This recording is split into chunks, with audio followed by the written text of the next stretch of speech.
as Jesus grew up, he learned more and more about God. Jesus is God. How can he learn more and more about himself? Because Jesus is God. It's a great question. So how can he learn more and more about himself? Because it said Jesus grew up. He learned more and more about God, his Father. Well, because when Jesus came down to earth, he grew up as a regular human being too. இந்த வீடியோவில் உள்ள குழந்தைக்கு வெறும் 4 வயதுதான். அந்த குழந்தை கேட்ட கேள்வியை கவனியுங்கள். ஏதோ கடவுளை பற்றி அதிகம் தெரிந்த ஒரு வளர்ந்த மனிதரை போல இந்த குழந்தை கேள்வி கேட்கிறது.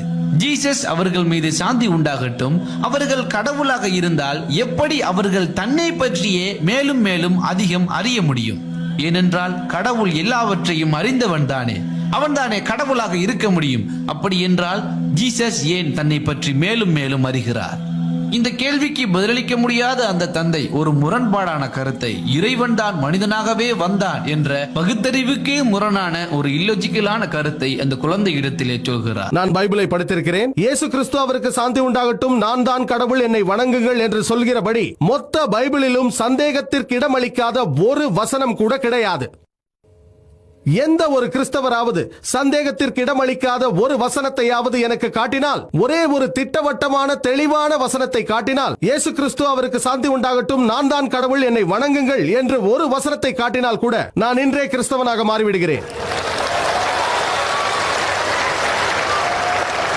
நான் இதை எனது சக இஸ்லாமிய சகோதரர்கள் சார்பாக பேசவில்லை. என் தலையை கத்தி மீது வைக்கிறேன். மதங்களை ஒப்பு நோக்கும் ஒரு மாணவன் நான். நீங்கள் பைபிளை படித்துள்ளீர்கள், நானும் படித்திருக்கிறேன். எனக்கு பைபிளை சொல்லித்தர தேவையில்லை என்று நீங்கள் சொன்னீர்கள். இயேசு கிறிஸ்து அவருக்கு சாந்தி உண்டாகட்டும், சத்தியத்தை தேடுங்கள், அது உங்களை விடுவிக்கும் என்றார். இன்ஷா அல்லாஹ் இன்று உங்களுக்கு சத்தியத்தை காட்டுகிறேன். இன்ஷா அல்லாஹ் அது உங்களை விடுவிக்கட்டும்.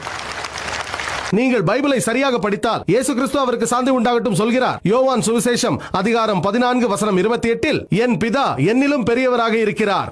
யோவான் சுவிசேஷம் அதிகாரம் 10 வசனம் 29 என் பிதா எல்லோரிலும் பெரியவராயிருக்கிறார்.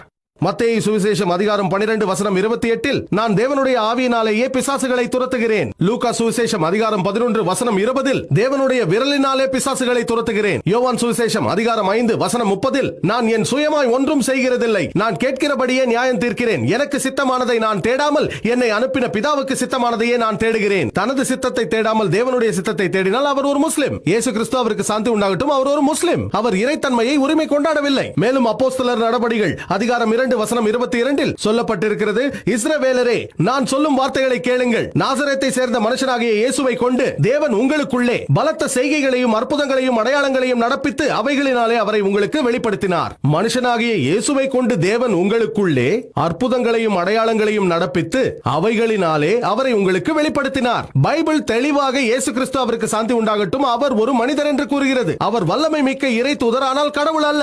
இயேசு கிறிஸ்து அவருக்கு சாந்தி உண்டாகட்டும், அவரது வாயால் நானே கடவுள், என்னை வணங்குங்கள் என்று சொல்கிறபடி மொத்த பைபிளிலும் ஒரு சந்தேகத்திற்கு இடமளிக்காத வசனம் கூட இல்லை. உங்கள் கருத்தை வலியுறுத்த ஒரு வசனத்தை கூறினீர்கள். யோவான் சுவிசேஷம் அதிகாரம் 14 வசனம் 6 கூறினீர்கள். அதில் இயேசு அவருக்கு சாந்தி உண்டாகட்டும் அவரே கூறுகிறார், நானே வழியும் சத்தியமும் ஜீவனுமாய் இருக்கிறேன், என்னாலே அல்லாமல் ஒருவனும் பிதாவினிடத்தில் வரான் என்று சொல்கிறார். இந்த குறிப்பு தவறாக புரிந்து கொண்டதன் விளைவாகும். குறை கூறும் நோக்கத்தோடு குரானில் இருந்தும் கூட சிலர் வசனங்களை எடுத்து தவறாக கூறுவார்கள். அதே போல் கிறிஸ்தவ மிஷனரிகளும் பைபிளை சம்பந்தம் இல்லாமல் குறிப்பிடுகிறார்கள். நான் உங்களுக்கு ஒரு உண்மையை சொல்ல விரும்புகிறேன். நீங்கள் பைபிளை திறவுங்கள். என் மீது சந்தேகம் இருந்தால் சரியான அர்த்தத்தை புரிந்து கொள்ள வசனம் 1 செல்லுங்கள். யோவான் சுவிசேஷம் அதிகாரம் 14 வசனம் 1 சொல்கிறது, ஏன் நீங்கள் கலங்குகிறீர்கள்? இயேசு கிறிஸ்து அவருக்கு சாந்தி உண்டாகட்டும் சொல்கிறார், தேவனிடத்தில் விசுவாசமாக இருந்தால் என்னிடத்திலும் விசுவாசமாக இருங்கள். என் பிதாவின் வீட்டில் பல இருப்பிடங்கள் உண்டு. நான் அங்கு போய் உங்களுக்காக ஒரு இடத்தை ஆயத்தம் பண்ணுவேன். நான் போகிற இடத்தையும் வழியையும் அறிந்திருக்கிறீர்கள். அதற்கு தோமா, நீங்கள் போகிற இடத்தை அறியோமே, வழியை எப்படி அறிவோம் என்று கேட்க, இடத்தை அறிய மாட்டீரா? இல்லை என்றார்.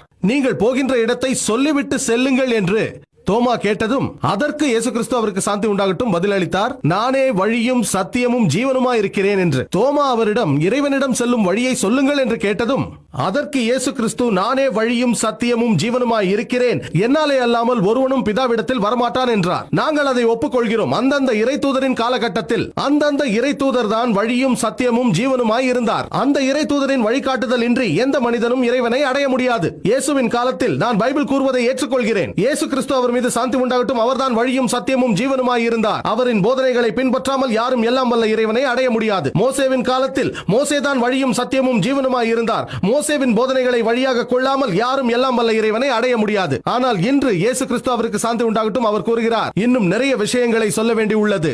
யோவான் சுவிசேஷம் அதிகாரம் 16 வசனங்கள் 12 14 வரை இன்னும் அநேக காரியங்களை உங்களுக்கு சொல்ல வேண்டி உள்ளது. ஆனால் அதை இப்போது தாங்க மாட்டீர்கள். சத்திய ஆவியாக அவர் வரும்போது சகல சத்தியத்துக்குள்ளும் உங்களை நடத்துவார். தம்முடைய சுயமாய் பேசாமல் தாம் கேள்விப்பட்டவை யாவையும் உங்களுக்கு சொல்லி வரப்போகிற காரியங்களை உங்களுக்கு அறிவிப்பார். அவர் என்னை மகிமைப்படுத்துவார். இன்றைய காலகட்டத்தில் இந்த காலகட்டத்தில் முகமது நபி அவர்கள் அவர் மீது சாந்தி உண்டாகட்டும் அவரே வழியும் சத்தியமும் ஜீவனும் ஆவார். முகமது நபி அவர்கள் அவர் மீது சாந்தி உண்டாகட்டும் அவரது போதனைகளை பின்பற்றாமல் எவரும் இறைவனை அடைய முடியாது. முகமது நபி அவர்கள் அவர் மீது சாந்தி உண்டாகட்டும் கடைசியும் இறுதியுமான இறை தூதராக இருப்பதனால் இன்றைய காலகட்டத்தில் ஒருவர் எங்கு வசித்தாலும் சரி, America, Canada, UK, India, Saudi Arabia, எங்கு வாழ்ந்தாலும் சரி, இன்று எல்லா மனிதர்களுக்கும் முகமது நபி அவர்கள் அவருக்கு சாந்தி உண்டாகட்டும் அவர்தான் வழியும் சத்தியமும் ஜீவனுமாயிருக்கிறார். முகமது நபி அவர்கள் அவருக்கு சாந்தி உண்டாகட்டும் அவரது போதனைகளை பின்பற்றாமல் எவரும் இறைவனை அடைய முடியாது. இதைத்தான் எல்லா முக்கியமான வேத நூல்களும் பைபிள் உட்பட கூறுகின்றன. உண்மையை உணர்ந்து தெளிவடைந்திருப்பீர்கள் என்று எதிர்பார்க்கிறேன். ஆகவே இன்ஷா அல்லாஹ் சத்தியத்தின் பக்கம் பாருங்கள், சத்தியம் உங்களை விடுவிக்கும்.